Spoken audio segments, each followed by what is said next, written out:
I think because of the nature of the story, is it's sort of, back then it wasn't a very hip thing. These boys sort of came from the wrong side of the tracks, yeah. let's say, the tracks, what tracks.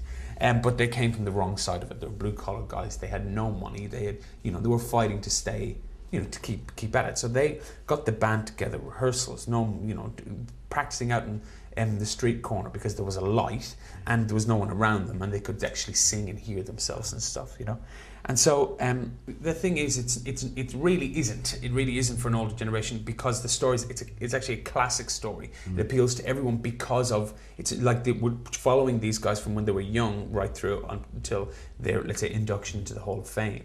So these guys, but also the music as well, is so relevant still now, because even to like last year, one of their songs was covered. It's constantly being covered.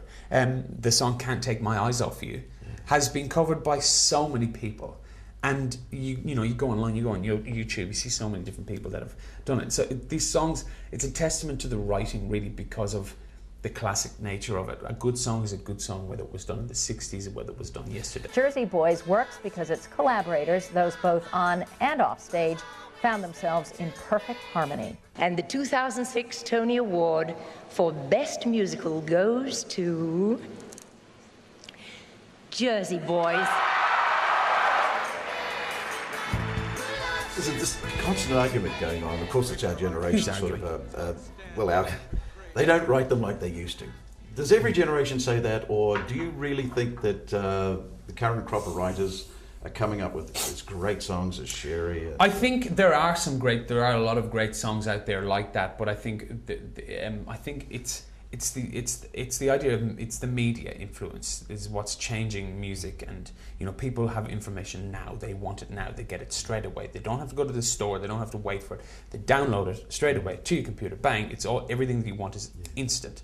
People are forgetting. So there are great songs out there, but then there's a lot of terrible songs as well. There's a lot of terrible music. But then again, you look back then, this was the great music of that time. There was also some terrible music then too. It's just that nobody's writing musicals about it. You know what I mean? Or maybe they are and they failed. We're on this show, The Beat Goes On, we're inviting 40 baby boomers throughout this country. Well, they don't have to be baby boomers, but we're coming over to see you on the 25th of July. Great.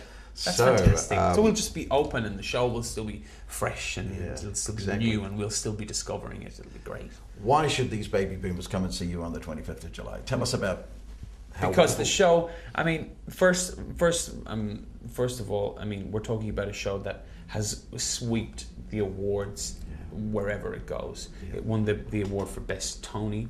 It was for Best Musical. It won a Tony for Best Musical. It also won just last week in London. A story about four boys from Jersey, New York, America. In London, it won the Olivier Award for Best Musical there too.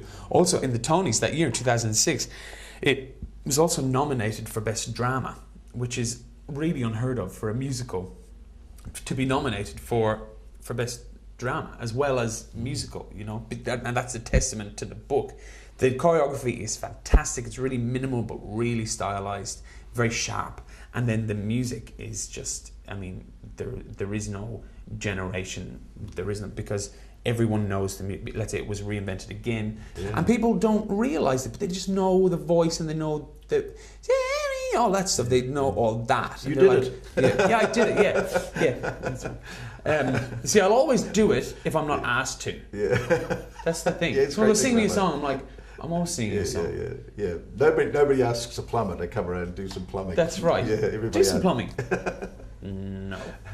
Now, if you look at the outtakes, filmed outtakes of people leaving the show, I mean, they're just ecstatic about it, aren't they? And the number of people, I think the thing that impressed me was the number of people who said they'd seen the show 3 or 4 times. That's the thing. One of the big things about this show is, obviously they've publicised it beautifully and we're getting the word out there and we're raising awareness and all that, but it's the people that come and see it, they tell so many people. It's the word of mouth that really kicks this show into gear. And also then the return. It's the return buyers. You see it once and they think, oh my God, that was so fast paced and I learned so much about these guys and so I had such a fantastic time. Well, of course I'm going to see it again. I need to, you know, it's so many people. They just see it once, and then at half time, they just go out and buy more tickets. It's like, it's crazy. Now, do they encourage people to dance I can at do the what show? you want. I encourage Get out of your people seat and dance? Well, I encourage people to actually do whatever they want at any time, you know, as long as it doesn't, you know, upset this person beside them. But it's one of those things, again, I have to keep coming back to the story. They're so enthralled with the story that they don't have the urge to go, oh my God, I danced to this when I was a kid. They go, oh my God, I danced to that when I was a kid. They're so enthralled in But the they're story. thinking of what's happening on because of it's told the four boys, the four seasons tell the story. So it starts in spring, and Tommy tells one of the lines. He says, "You ask four different guys, you get four different versions." You know what I mean? So he starts, and then it goes to Bob Gaudio. Then he continues, all chronologically, of course. Then that's summer. Then it goes into fall, which is Nick Massey tells his part, and then Frankie Valli, my character, tells the winter side of things. So, and it's all representative. Spring was the beginning of the group when they were really setting themselves up. It was the beginning. It was blossoming. Then into summer, when it was like their heyday, they started really, all the hits started to really kick in. That's when they became really successful. Fall was when the group started to the demise of the four seasons. And Nick left, Tommy left, Bob left, and it became Frankie Valli and the Four Seasons. And then winter is sort of when the group sort of really started to die out, and it was Frankie and his solo career. And then also certain personal, like tragic personal things started to happen to Frankie. So yeah, it's all representative. It's very good. Wonderful story, and great to meet you, Bobby. But is there any chance, we won't hold you to this, but we're bringing 40 people on the 25th of July to Australia, to Melbourne. Yeah. Wouldn't it be wonderful if they could have a quick chat to you and say hi? In Melbourne? Yeah. Come and see me at the stage door. Is that I'll be possible? right there, of course. Oh, love to see you. I'm not going to run out. We'll see you on the 25th. Yeah, for sure. Look forward to it.